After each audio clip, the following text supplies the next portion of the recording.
यदि लड़की का पिता अपनी इच्छा से कुछ दे तो ले लेना चाहिए।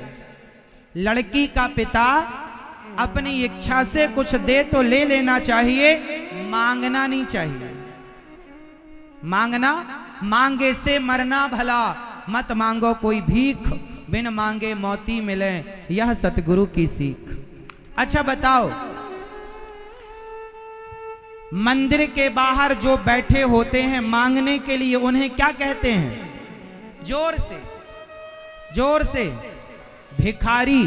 मंदिर के बाहर जो बैठकर मांगते हैं उन्हें कहते हैं भिखारी। और कोठी बंगलों में बैठकर जो दहेज मांगते हैं उन्हें आप क्या कहेंगे? जोर से। क्या वो ही भिखारी हैं जो मंदिर के बाहर मांगते हैं? क्या वो भिखारी नहीं है जो दहेज मांगते हैं?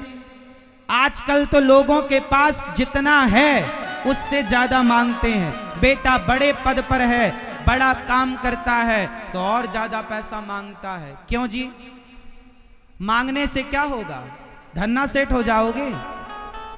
मंदिर के बाहर जो पैसे मांगते हैं वो भिखारी होते हैं, और जो दहेज मांगते हैं वो भिखमंगे होते हैं।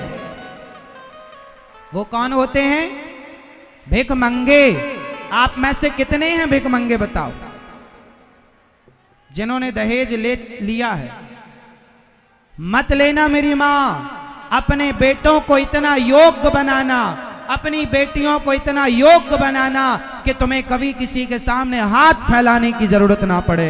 अपने बेटों को इतना योग्य बना दो कि लड़की के बाप के आगे हाथ फैलाने की जरूरत ना पड़े। स्वावलंबी बनो, सेल्फ डिपेंड बनो, आत्मनिर्भर बनो। और ससुर और दहेज देने वाला तुम्हें क्या देगा? तुम में काबिलियत है, कमा लो। क्या मांगते हो भिखमंगों की तरह? ससुर जी गाड़ी दे दो। तुम्हारे बाप में तो दम थी नहीं गाड़ी देने की, तुम्हें ससुर से मांग रहे हो भीख। तुम्हें शर्म भी नहीं आती? डूब मर जाओ पानी में। अपने बाप से कहो कि बाप तुम गाड़ी दिलाओ। बाप में तुम्हारे तो दम ही नहीं है, ससुर दिलाए तुम्हें गाड़ी। गाड़ी में घूमना है तो अपनी मेहनत की कमाई की गाड़ी लो। ससुर की गाड़ी में घूमोगे तो गाड़ी ससुर की रहेगी, तुम ड्राइवर कहलाओगे, सिर्फ ड्राइवर। इससे तुम्हारा स्टेटस कोई हैवी हाई नहीं होने जा रहा। इसलिए जितना चादर है उतना पांव पसारो, जरूरत से ज्यादा डिमांड ना करो। मांगना अच्छा नहीं है। पैसे कमाओ, अपने बल से कमाओ, अपनी मेहनत से कमाओ। गाड़ी खरीदो, अपने बल पर खरीदो। मांगने से क्या है साहब? मैं मांग कर 56 भोग खाऊं, उससे अच्छा है अपनी मेहनत की नमक रोटी खाऊं। मेहनत की नमक रोटी अच्छी है, मांगे 56 भोग अच्छे नहीं है। एक लड़का, एक घटना, आप ये मान लो कि ये घटना रायसेन जिला की है। किस गांव की है वो मैं आपको नहीं कहूंगा। एक लड़की का पिता था, सच्ची घटना मैं आप लोगों से कह रहा हूं, सुनिएगा। एक लड़की का पिता अपनी बेटी का विवाह तय करता है। सही वक्त पर बारात आती है। मंडप के नीचे शादी की रस्म चल रही थी कि अचानक लड़का बोल पड़ा कि मुझे तो कार चाहिए, 4 चक्के की गाड़ी चाहिए। लड़की का पिता बड़ा सामान्य घर से था, 10-20 हजार की नौकरी करता था, छोटा सा घर था। एक बेटा और एक ही बेटी थी। बेटा छोटा था, बेटी बड़ी थी। शादी हो रही थी, लड़का मचल गया, मुझे तो कार चाहिए। बेचारा लड़की का बाप बोला, दामाद जी हमारी आपसे ऐसी तो कोई बात हुई नहीं थी, हम गाड़ी कहाँ से दे दें? नहीं हमें दो, वरना हम बारात वापस लेकर जा रहे हैं। अब लड़की का बाप बेचारा क्या करे? उसे लगे कि मेरी बेटी की बारात मंडप से लौट जाएगी तो समाज में बड़ी नाक कटेगी, मेरी बेटी से विवाह करेगा कौन? बेचारा बाप अपना घर उसने गिरवी रख दिया। घर गिरवी रखा और घर गिरवी रखकर जो पैसे मिले उससे उसने गाड़ी सवेरे खरीदी। उस गाड़ी पर वो लड़का बैठकर गया, लड़की विदा हुई। बाप तो बाप है, क्या करता बेचारा? घर ही उसने रख दिया गिरवी, दे दिया, गाड़ी दी, 8-10 लाख की गाड़ी उसकी औकात के अनुसार खरीद कर उसने दे दी। अब गाड़ी पर वो लड़का गया। एक दिन वो लड़का बड़ी तेज गाड़ी चला रहा था, उसकी पत्नी बगल में बैठी थी। तो पत्नी बोली जरा धीरे चलो, जरा धीरे चलो, जरा धीरे चलो। वो तो बस दहेज की गाड़ी थी, तेज चलाई जा रहा। सामने एक भिखारी आ गया, अपाहिज, एक पांव टूटा था, वैसाखी लेके चल रहा था। बीच सड़क में आ गया, वो सड़क पार कर रहा था। अचानक गाड़ी आ गई, ब्रेक लगाया, घिसटती हुई गाड़ी जाकर भिखारी के पास खड़ी हो गई। बाल बाल बच गया एक्सीडेंट होने से। साहब गाड़ी से निकले और भिखारी से बोला, क्यों रे भिखारी हो, तुम कमा के खा नहीं सकते? जब देखो कटोरा लिए घूमते रहते हो। वो सड़क पार कर रहे थे, अंधे हो गए हो, देख नहीं सकते? अभी एक्सीडेंट हो जाता, तुम मर जाते मेरी गाड़ी के नीचे आकर। क्या कमा कर खा नहीं सकते? उस लड़की ने, उसकी पत्नी बाहर आई, 100 रुपए निकाल कर उस भिखारी को दिया और कहा भैया आप जाओ। पति बोला क्या जरूरत थी इन भिखमंगों को 100 रुपए देने की? उस लड़की ने कहा अपने पति से, स्वामी जी ये अपाहिज है, इसका भीख मांगना मजबूरी है क्योंकि इसका एक पांव टूट गया है, अपाहिज है। अरे इसका तो भीख मांगना मजबूरी है क्योंकि अपाहिज है। आपके तो दोनों पांव सलामत हैं, आप तो अपाहिज नहीं थे, फिर भी आपने मेरे पिता से भीख मांगी। क्या ये भिखारी हैं? क्या आप भिखारी नहीं हैं? जिन्होंने मंडप के नीचे गाड़ी मांगी, क्या आप भिखारी नहीं हैं? क्या ये भिखारी है? अरे इसका तो भीख मांगना मजबूरी है, पांव नहीं है इसका, टूट गया, तुम्हारे तो दोनों हैं। लड़की की बात सुनकर उसका दुल्हा, उसका पति पानी पानी हो गया। साहब जब जीवन में पैसे कम कमाना, थोड़ा इज्जत कमाना, सम्मान कमाना, मेहनत की रोटी खाने की आदत बनाओ, बेईमानी की रोटियां खाने की आदत छोड़ दो। इसलिए मैं हर माँ से, हर बाप से प्रार्थना करता हूँ, अपने बच्चों को, खासकर अपने बेटों को इतना योग्य बनाओ कि तुम्हें दहेज लेना ही ना पड़े। अरे संस्कारी योग्य लड़की लेकर आओ, तुम में काबिलियत होगी, तुम करोड़ों कमा लोगे। और काबिलियत नहीं है तो कोई करोड़ों दे भी दे तो तुम बर्बाद कर दोगे। हमारे यहाँ एक कहावत है, आपके यहाँ भी होगी। हमारे यहाँ कहावत है कि पूत कपूत तो क्यों धन संचय और पूत सपूत तो क्यों धन संचय। इस कहावत का अर्थ है कि बेटा नालायक है तो भी पैसा कमा के रखने की जरूरत नहीं है। नालायक है तो उड़ा देगा सारा, और लायक है तो भी पैसा कमा के रखने की जरूरत नहीं, लायक होगा तो कमा करके खा लेगा। आजकल माँ बाप बड़ी गलती करते हैं। चलो बताओ, आप लोग अपने बच्चों को क्या बनाना चाहते हैं? पढ़ लिख करके आपके बच्चों को आप क्या बनाना चाहते हैं? उत्तर दो मेरी माँ, आप अपने बच्चों को पढ़ा लिखा कर क्या बनाना चाहते हैं? उत्तर दो। क्या? नौकर? आजकल 100 में से 99 माँ बाप अपने बच्चों को नौकर बनाना चाहते हैं। जो पढ़ाई तुम्हारे बच्चे स्कूल, कॉलेज, यूनिवर्सिटियों में जाकर पढ़ रहे हैं, उस पढ़ाई से केवल नौकर बनेंगे, क्योंकि वो पढ़ाई नौकर बनाने की पढ़ाई है। आप अपने बच्चों को इतना पढ़ा लिखा कर क्या बनाते हैं? नौकर। अच्छा बताओ, नौकर बनना सही है या मालिक बनना सही है? अपने बच्चों से कह दो कि पढ़ लिख कर नौकर ना बने, बल्कि इतना पढ़ो बेटा कि तुम नौकरी लेने वाले नहीं, नौकरियां देने वाले बनो। नौकरियां लेने वाला बड़ा होता है या नौकरी देने वाला? बेटा बताओ कौन बड़ा होता है, नौकरी लेने वाला या देने वाला? जोर से, नौकरियां, जोर से, जोर से। तो आप क्या बन रहे हैं? लेने वाले। लेने वाले बनोगे तो सारी जिंदगी नौकर कहलाओगे, चाहे वो IAS IPS ही क्यों ना हो, वो भी नौकर ही हैं। जरूरत है तो आपको मालिक बनने की। यदि देश मालिक बनने की तरफ चल पड़ा तो हमारा देश गरीब नहीं होगा। देश तब तक गरीब होगा जब तक देश में नौकर ज्यादा होंगे। अमीर तब हो जाएगा जब देश में मालिक ज्यादा होंगे। इसलिए मालिक बनो, इतने पढ़ जाओ, इतने लिख जाओ, योग्य बनो कि बिजनेस करो, व्यापार करो। 4 नौकर 10 नौकर आपके घर पर होने चाहिए। आप नौकरी ना करो। 20,000 50,000 की नौकरी आप देने वाले बने, ना कि 25,000 की नौकरी लेने वाले बने। और ये पॉसिबल है। सोचो कि टाटा, बिरला, अडानी, अंबानी, बिल गेट्स, इन लोगों ने भी तुम्हारी तरह सोचा होता कि हमें 10-20 हजार की नौकरी मिल जाए तो ये भी आज नौकर होते। पर इन्होंने नौकरी लेने का मन नहीं बनाया। इन्होंने अपने दिमाग को नौकरी लेने में नहीं उलझाया, इन्होंने अपने दिमाग को नौकरियां देने में लगा दिया। तो देखो आज नौकरियां लाखों की संख्या में इनके यहाँ नौकरी लेने वाले हैं। इसलिए अपने बच्चों को पढ़ाओ, योग्य बनाओ। आप जितने यहां किसान हैं, आप सरकार पर डिपेंड हैं।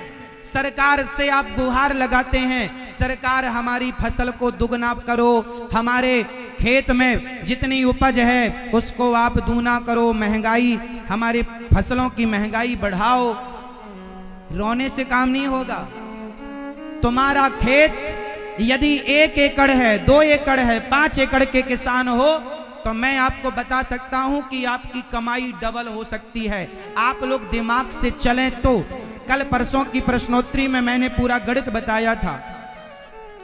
आप 1 एकड़ के किसान यदि हैं तो आप 3 फसल उगाते हैं, गेहूं, धान और मूंग या सोयाबीन इत्यादि।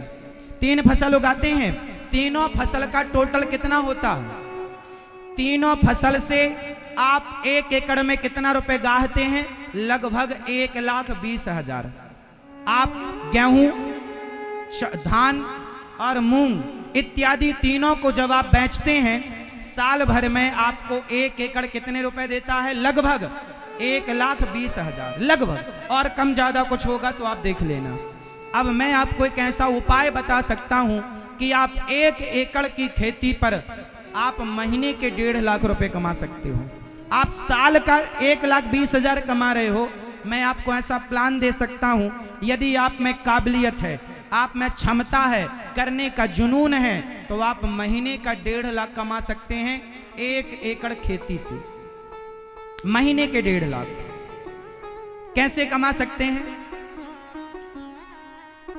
आपके पास 5 एकड़ जमीन है तो आप ना जाने कितना कमा लेंगे, लेकिन आप केवल फसल पर निर्भर हैं। अरे फसल सही है, पर फसल के साथ साथ कुछ साइड बिजनेस तो करो। किसानों जागो। किसानों की आय तब बढ़ेगी जब आप खेती का दूसरा लाभ लेंगे। 3 फसल के अतिरिक्त भी एक चौथा काम हो सकता है आपकी खेती पर। आप आधा एकड़ जमीन अलग कर लो। उस आधा एकड़ जमीन में गाय का पालन करो, भैंसों का पालन करो, और गाय और भैंस का दूध आप उत्पादन करो। 3 सेट डाल लो, अपने खेत पर व्यवस्था बनाओ और गाय और भैंस की सेवा करके आप दूध उत्पादन कर लो। और 100 लीटर दूध यदि आपके यहाँ पर आधा एकड़ जमीन बहुत होती है, आधा एकड़ बहुत है, इसमें बहुत सारी गाय और भैंस आ जाएंगी। आधा एकड़ अलग कर लो और आधा एकड़ में उनको खाने के लिए बरसिंग चरी बो दो। 1 एकड़ है तो 1 एकड़ में बो दो, खिलाओ। और आपके यहां यदि 100 लीटर दूध रोज का हुआ तो 100 लीटर दूध 50 रुपए के हिसाब से 5,000 का हो गया।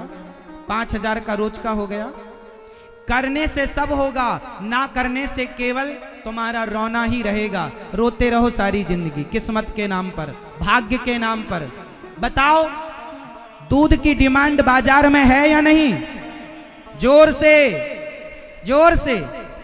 दही की डिमांड है, घी की डिमांड है। 1,000 रुपए लीटर घी बिकेगा तुम्हारा यदि तुम ईमानदारी से ओरिजिनल दोगे तो। बाजार के घी पर लोगों को विश्वास नहीं है। अपने आंखों के सामने मक्खन पका के दो, ग्राहक को खुश होकर ले जाएगा, 1,000 रुपए दे के जाएगा। तुम कमाओ तो तुम जो ये गाय का गोबर इतना है कि तुम्हारी फसल को लहलहा देगा। गाय का गोबर सबसे बड़ी ताकत है किसानों की, लेकिन आप लोग इस ताकत का उपयोग करना भूल गए। तुम्हारे बाप दादों ने किया था इसका उपयोग, भूल गए। अरे शुरुआत कर लो, थोड़े से लगा दो, समय दे दो, समय देना पड़े। बिजनेस चलता है दिमाग से। किसानी के लिए मेहनत चाहिए, किसानी के लिए क्या चाहिए? परिश्रम, ताकत। और बिजनेस के लिए ताकत नहीं चाहिए, शारीरिक ताकत नहीं, बिजनेस के लिए क्या चाहिए? माइंड। यदि आपके पास दिमाग है तो अडानी अंबानी कहीं नहीं जाते, घर में बैठे बैठे हर मिनट का करोड़ों का आय उनकी हर मिनट हो रही है। दिमाग है तो सब कुछ है, नहीं है तो रोते रहो कि हे भगवान पाला लग गया, बारिश आ गई, फसल चौपट, रोते रहो सारी, फांसी लगाओ, फिर रो सारी जिंदगी। तुम्हें करना धरना कुछ है नहीं, दिन भर तुम पंचायत करते हो, पड़ोसी के यहाँ बैठ के, चौराहे में बैठ के गांजा पीते हो और जुआ खेलते हो। अरे वो समय अपने आप को देते, अपने बिजनेस को देते तो आप बहुत कुछ करते। शराब पीकर तुम सारा पैसा बिगाड़ देते हो। 2 पैसा बचाओगे तो समाज में तुम्हारा इज्जत होगा, नाम होगा। 2 पैसे कमाओ, जमीन से जमीन खरीदो, अपने लिए अच्छा घर बनाओ, अपने बच्चों को अच्छे स्कूल में पढ़ाओ। इसके लिए दिमाग चाहिए। 1 एकड़ का किसान भी करना चाहे तो बहुत कुछ कर सकता है, और आदमी छोटे से ही बड़ा होता है। यदि करने की हिम्मत है तो आप बहुत कुछ कर लेंगे। नहीं कर सकते ऐसा बहुत, जैसे किसान लोग अपने खेत पर, म्याड़ पर यदि एक मेड़ पर यदि किसान आंवले का पेड़ लगाएं। किसका पेड़? आंवले का पेड़ ज्यादा नुकसान नहीं करता फसल को, क्योंकि उसकी छाया ज्यादा हानिकारक नहीं है। आंवला आपके पेड़ पर होगा, वो आंवला जब फलेगा तो एक आंवले का पेड़ अच्छा यदि फल दे दे तो कम से कम 50,000 की फसल दे के जाएगा। एक पेड़ यदि अच्छा आ गया तो बोलो हाँ, 50 नहीं तो 25 मान लो, तो 25,000 भी तुम्हें सीजन के मिल जाएं एक पेड़ से। तो ऐसे 10 पेड़ अपनी मेड़ों पे लगाते क्यों नहीं हो? इससे क्या होगा? पेड़ों से प्रकृति भी बचेगी और आंवले की फसल भी आपकी डबल इनकम चालू हो जाएगी। करो, तुम्हारी मेड़ें खाली पड़ी हैं, चंदन की खेती कर लो, चंदन लगाओ मेड़ों पर, और भी कुछ कर सकते हो। करने का कुछ मन है तो बहुत कुछ है करने को, करना चाहो, नहीं चाहो तो रोते रहो सारी जिंदगी भाग्य के नाम पर, सरकारों के नाम पर। तुम खुद कुछ नहीं करना, रोने बैठ जाना।